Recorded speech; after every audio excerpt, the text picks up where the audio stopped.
Maurice Kamto demande au gouvernement Biya de cesser la saignée sur l'économie camerounaise parce que rien ne marche. La Côte d'Ivoire avec laquelle on était en compétition, eh bien, a pratiquement doublé notre PIB et interpelle les bailleurs de fonds qui continuent à donner de l'argent, à prêter de l'argent au gouvernement camerounais qui seront complices de la malgouvernance. Il interpelle le gouvernement plus que jamais à stopper la corruption et à utiliser tous les fonds pour entretenir le service gouvernemental, pour injecter ça dans l'industrie secondaire qui est porteuse de la croissance.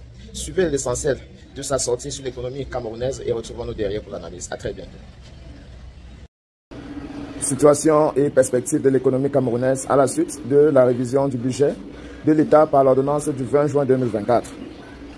Alors que le document de stratégie pour la croissance et l'emploi, le DSCE, nous permettait en 2010 une émergence en 2025 consécutivement à une croissance soutenue pendant 15 ans au taux annuel de 10% au moins, le régime du renouveau a plutôt installé notre pays dans un cycle ininterrompu de croissance moelle qui va persister jusqu'en 2030 avec des taux de croissance oscillant entre 3,6% et 4,4%. Selon les projections convergentes des autorités camerounaises et des partenaires internationaux. Le décrochage par rapport à l'économie ivoirienne à laquelle on avait souvent mesuré la nôtre s'est opéré il y a plus de 10 ans déjà et l'écart n'a cessé de se creuser depuis lors. Avec des taux de croissance annuelle ivoirienne dépassant les 7% qui ont conduit un PIB de ce pays à 87,4 MDS de dollars des États-Unis en 2024, soit d'une fois et demi le PIB estimé du Cameroun à seulement 52 millions de dollars US pour la même année. La résilience tant vantée de l'économie camerounaise n'est en réalité qu'un cache-misère qui révèle hélas une certitude irréfragable. Il n'y aurait pas d'émergence en 2035, ni après 2035 d'ailleurs, avec le régime en place, en raison des faits ci-après. 1. Une situation et des perspectives macroéconomiques. D'après les services d'État, l'économie camerounaise a connu un ralentissement de sa croissance en 2023, en affichant un taux de croissance de 3,3% après 3,6% en 2022. En 2024, cette croissance est estimée à 4,1% et ses projections à moyen terme maintenues autour du même taux. Dans un élan d'optimisme relevant plus du volontarisme que de l'analyse froide des faits, car nonobstant la stabilité des projections de croissance du secteur tertiaire, dont on sait par ailleurs que son dynamisme est fortement tributaire de la santé des secteurs primaires et secondaires et non l'inverse, les facteurs qui plombent la croissance de ces deux derniers, qui représentent plus de 41% du PIB en 2024, sont en berne et vont le demeurer pendant plusieurs années. En effet, selon les chiffres officiels, le secteur secondaire créateur de richesses et d'emplois par excellence est en déclin puisque sa part dans le PIB baisse de 23,3% à 21,3% entre 2024 et 2027. La branche des industries extractives qui englobe la filière hydrocarbures est en baisse persistante, moins 4,7% à 0,1% en 2024 et 2025 et va contracter davantage en 2026 et 2027, soit moins 11,8% et moins 5,1%. L'offre d'énergie électrique indispensable à l'industrie et en particulier à l'industrie lourde demeure insuffisante du fait des promesses non tenues en matière de barrages hydroélectriques. Les crédits à l'économie sont en baisse de 10,9%, puis 8,1% de 2024 en 2025. Les investissements directs étrangers se font de plus en plus rares à cause des perspectives peu reluisantes de notre économie à court et à moyen terme et du fait d'une gestion des finances publiques qui incite à privilégier les placements financiers au détriment des investissements directs. 2. Des finances publiques au service de la dette. Le 20 juin 2024, le président de la République a par ordonnance révisé à la hausse le budget en cours d'exécution pour le porter de 6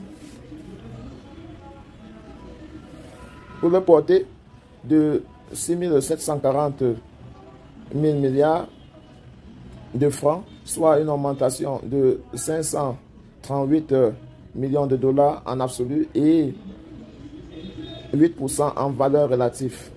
Ceux qui pouvaient imaginer que cette hausse était destinée à relancer notre économie morose en vue de créer davantage de richesses et d'emplois qui manquent cruellement à notre jeunesse doivent déchanter rapidement.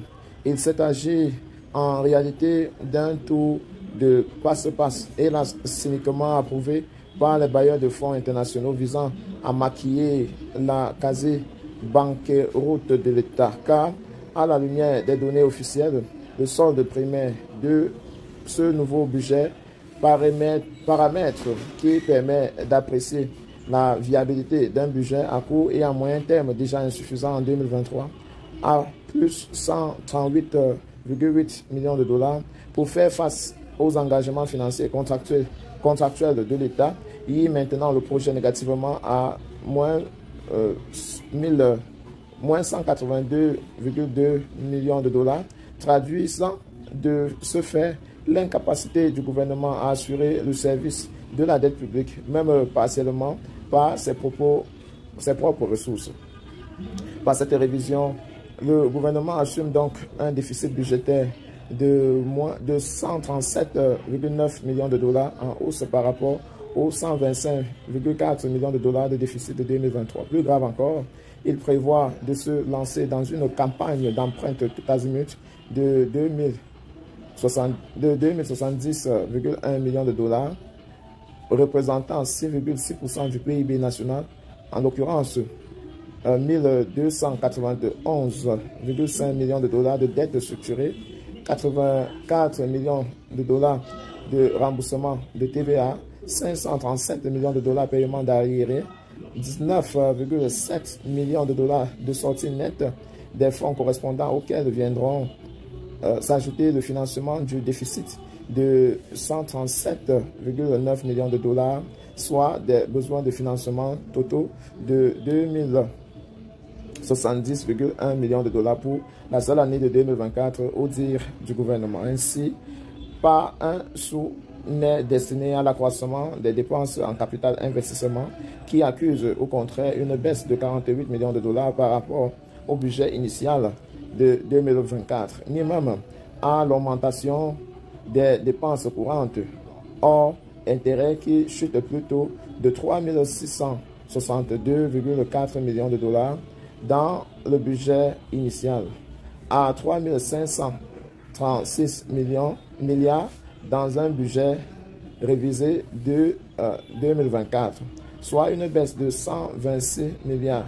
Au total donc, le budget révisé en hausse de 2024 ne permettra pas de relancer l'économie moribonde de notre pays, ni par la politique de prélèvement qui sont plutôt maintenus à des niveaux assez faisables pour les entreprises du secteur formel, ni par une politique assumée de la demande via les dépenses courantes et d'investissements conséquents.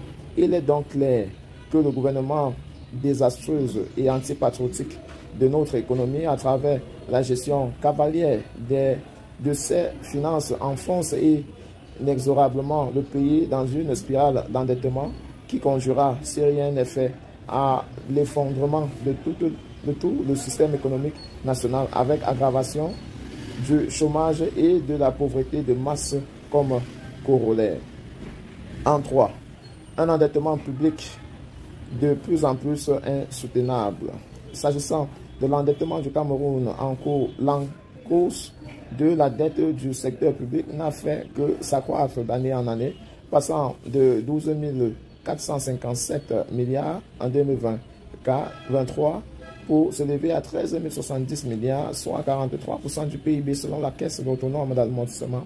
Le CAA, dans ce stock administration centrale, a accumulé des dettes à hauteur de 12 219 milliards, soit 40% du PIB, composé de 67,5% de dette extérieure et 32,5% de dette intérieure. Ce volume élevé d'endettement exerce une pression excessive sur les finances de l'État qui doit honorer un service de la dette de l'ordre de 2,252,3 pour l'année 2024, largement supérieur aux dépenses d'investissement prévues à seulement 1424,3 milliards.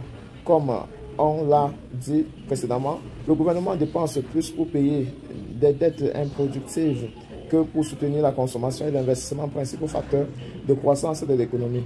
Pour faire face à ces obligations, les dirigeants du pays font appel aux multiples appuis budgétaires multilatéraux, la BAT, la BERT, la IDA, etc.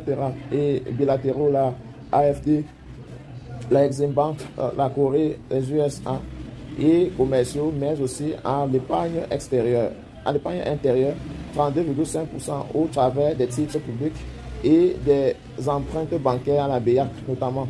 Ces appels incessants au marché financier pour régler le service de la dette font logiquement grimper les taux d'intérêt, en tenant parfois 10% exigés à l'État et créant un effet d'éviction des investissements occasionné par une attractivité particulière pour les placements financiers au détriment des investissements proprement dits.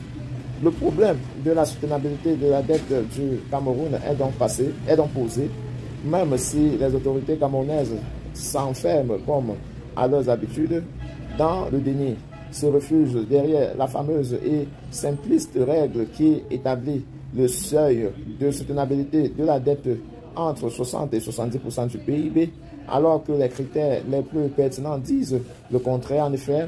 Et d'après les sources officielles l'historique et les projections négatives des soldes budgétaires primaires, aussi bien que globaux en pourcentage de PIB, moins 3,8%, moins 3,9%, moins 2,6%, moins 1,9%, moins 2,1%, moins 7,7%, moins 1,0%, moins 0,7% de 2021 à 2027, d'une part, et les ratios services de la dette sur recettes budgétaires et recettes d'exportation largement au-dessus du seuil minimum, d'autre part, font peser de graves risques d'insoutenabilité sur la dette du Cameroun.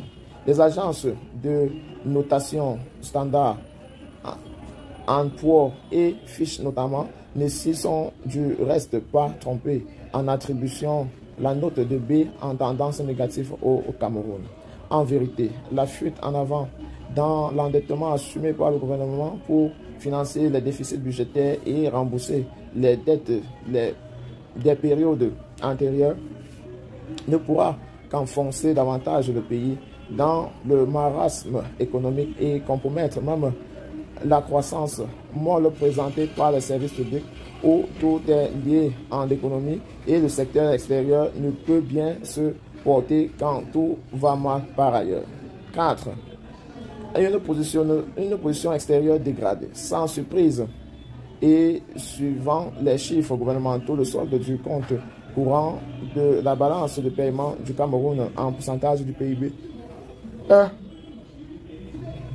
structurellement et tendanciellement négatif depuis au moins 2021 jusqu'en 2027, soit moins 4%, moins 3,4%, moins 4%, moins 2,7%, moins 3%, moins 2,3%, moins 2,4%, moins 2,5%, en écho au déficit chronique de notre balance commerciale durant la même période. 8,1%, 8,7%, 7,6%, 9,6%, 9,2%, 9,5%, 9,4%, 9,9%. À titre d'illustration, l'importation du Cameroun ont augmenté de 10,9% au quatrième trimestre de 2023 comparativement à la même période en 2022, pendant que les exportations enregistrent une baisse de 9,2% des biens couplés à une chute de services de 18,1% dans les mêmes périodes. Conséquemment, les avoirs extérieurs nets du pays se dégradent dangereusement, soit moins 10,1% en 2023, moins 6,6% en 2024 et moins 1,1% en 2027. 5. La vie de plus en plus chère. Dans une économie à forte démographie, un investissement et ne produit pas assez, qui importe plus qu'elle n'exporte, qui s'endette beaucoup pour payer cette dette. Et il n'y a en rien d'étonnant à ce que le coût de la vie soit élevé et que les populations s'en plaignent de plus en plus. Au mois de juin 2024, l'indice des prix à la consommation était à la hausse, atteignant 5,7% en moyenne sur 12 mois, largement au-dessus de l'objectif de 3% fixé par la CEMAC et estimé à 7% à la fin de cette année par les services gouvernementaux. Cette tendance haussière est principalement imputable à la progression de 7,6% des prix des produits alimentaires et de 14% des coûts de transport consécutivement à la hausse des prix des carburants à la pompe. Le groupe de produits logement, eau, gaz, électricité et autres combustibles est également en augmentation. Ces composantes constituent, comme on le sait, des postes essentiels du panier de la ménagère. La vie au quotidien est donc de plus en plus chère au Cameroun et les Camerounais s'appauvrissent de plus en plus dans leur grande majorité. 6. La paupérisation croissante des Camerounais. La 5e enquête ECAM sur l'état de la pauvreté au Cameroun entre 2021 et 2022 atteste l'aggravation et l'expansion de la pauvreté au sein de la population camerounaise. La stratégie nationale de développement SND 30, cadre de référence de la planification des politiques de développement entre 2020 et 2030, avait fixé un objectif de 30,8% de taux de pauvreté en 2030. Or, nonobstant les disparités entre les diverses régions et entre villes et campagnes, le taux de pauvreté constaté après avoir décliné de 40,2% en 37,5% entre 2001 et 2014 est reparti à la hausse pour se situer à 38,6% en 2021. Aussi, l'écart de 1 à 10 de nouveau, la consommation entre riches et pauvres n'a pas du tout diminué sur la période de 2014 à 2021. 20% des plus riches consommant toujours 10 fois plus que les 20% les plus pauvres. Toujours d'après les études des CAM, le seuil de pauvreté étant estimé à 813 francs par personne et par jour en 2022. Suivant ce nouveau critère basé sur les revenus, 37,7% de la population camerounaise vivent en dessous du seuil de la pauvreté en 2022, encore bien éloigné du taux de 30,6% planifié pour 2030. Déjà à nos portes. On peut donc raisonnablement conclure que malgré tant de milliards produits à l'intérieur ou reçus de l'extérieur depuis des décennies, environ 2 Camerounais sur 5 vivent encore à ce jour en dessous du seuil de la pauvreté. Devant le sombre tableau de l'économie camerounaise qui se dévoile ainsi aux yeux de tous, le mouvement pour la renaissance du Cameroun affirme qu'une seule voie permettant de briser le cercle vicieux appauvrissant dans lequel tourne le pays, à savoir réinvestir dans l'économie camerounaise les quelques 30% du PIB, de revenu national annuellement, détournés par de multiples canaux de type mafieux. Cela permettrait à coup sûr de porter le budget camerounais au niveau qui doit être le sien, assurer le service de la dette autrement que par la dette et relancer la croissance économique par l'augmentation significative des dépenses publiques de bonne qualité, c'est-à-dire orienter vers des projets porteurs de croissance et gérer avec compétence et patriotisme. En conséquence, le MSC demande au gouvernement d'engager enfin une lutte sans merci contre la corruption et le détournement de fonds qui privent mortellement notre pays de tant de ressources indispensables à l'accélération de sa croissance économique et au mieux-être des citoyens. Il invite également les principaux partenaires financiers latéraux du Cameroun en moins de complaisance complice vis-à-vis de la gestion calamiteuse de nos ressources et de notre économie. Fait à Yaoundé le 30 octobre 2024, Maurice Kamto, président national du MSC.